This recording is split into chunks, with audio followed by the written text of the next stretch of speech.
you kind of say are the hottest trends in the payments industry at the moment? Is there anything that you'd particularly point out? I think certainly with our focus on commercial payments, the big driver for us and the hottest trend we're seeing is virtual.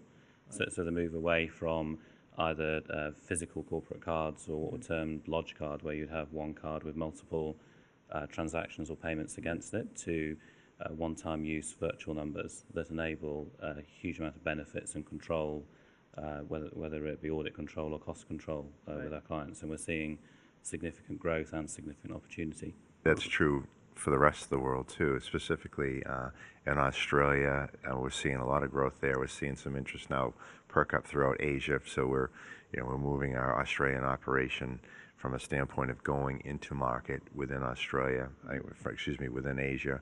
We also have some customers today that are based in the U.S. that go into Asia, so we're following there and making sure we can enable that.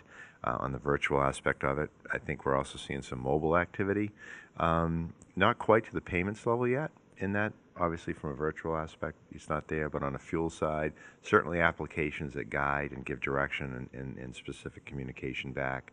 So we're seeing, technology starting to play a bigger piece, and I think as you get more granular down into the user of the asset. I was going to say there's a lot of differing views in the industry whether this is going to be year of the mobile wallet and in terms of expansion in that field. And what would your comments be on that? I think there's a long way to go. There's clearly a lot of activity, and we're starting to tease out the relevance and where it can actually provide benefit. And we have some great examples with here and also across the group where we're using applications to drive usage of our products and drive servicing of our products. So for example, we now have an app live for our currency products that allow people to check the balances, load all their cards into a wallet within the app, and also reload the cards as well.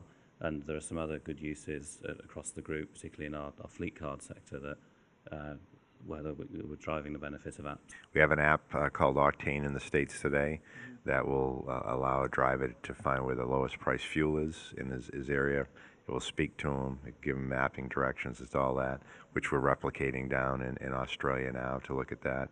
From a payment perspective, I would say right now we're more in a test mode of that. There's so much changes every day. You pick up and read something, you look at your own organization and learn from what you guys are putting out there as well. It's just very, very, very dynamic. In terms of your product offerings and solution platforms, would you be able to tell me a little bit more about that in terms of corporate pay as well as WEX? Our main focus is virtual, and delivering that off our own technology platform here for the virtual prepaid platform. Right. And that enables us to integrate directly with our clients and also with integrators in the market. Yeah.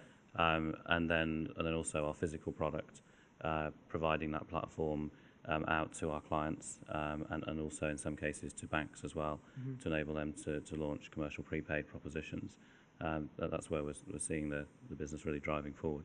And in our virtual world, it runs on an open loop scenario. In our fuel world, both in Australia and the United States, it runs on a closed loop, which is our own technology, and that's a real differentiator for us. We're the only ones that have that going around, so that's key to us. Would you be able to tell me a little bit about WEX's strategic plan going forward, Mike? I think we've covered a lot of it today, where our focus is. One of the things that you'll find about WEX is that we're very focused, and that focus really starts with understanding the customer's needs with our expertise and where we can bring efficiencies and effectiveness. So we're very much driven to continue to lead the world on the B2B corporate payments. So virtual is very key to us. Today we're primarily in that space. We're in travel. We want to look at different verticals in that space, maybe healthcare, where it's applicable, things of that nature. On a fuel perspective, we want to make sure that we're leveraging our relationships. We want to continue to grow within our markets, all of our markets, both organically, and we'll be acquisitive when it's strategically and makes a lot of sense for where we're at. But hopefully that gives you some insight on where we're going. All right, guys, I'd just like to thank you very much for taking time out of your schedules to see us today. Much appreciated. Thank you very much. Thank you.